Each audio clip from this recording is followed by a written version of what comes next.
तर पवारांनी अनेकांना मोठं केलं, पण अनेक लोक त्यांना सोडून गेले असं सुशीलकुमार शिंदे यांनी म्हटलंय।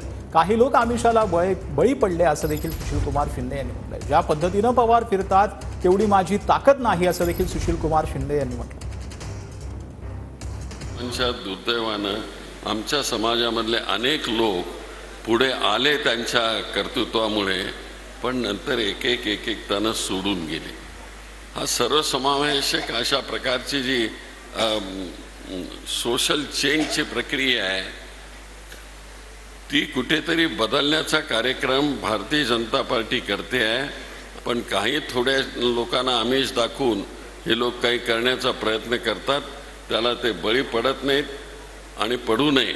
शरदरावांच्या सारखा नेता भटक्या आणि विमुक्त जातीच्या ह्या लोकांचे प्रश्न घेऊन उद्या पार्लमेंटमध्ये भांडेल आणि हे क्षेत्रीय रक्षण आहे, ते क्षेत्रीय रक्षण देखील काढण्याचा प्रयत्न ते करतील।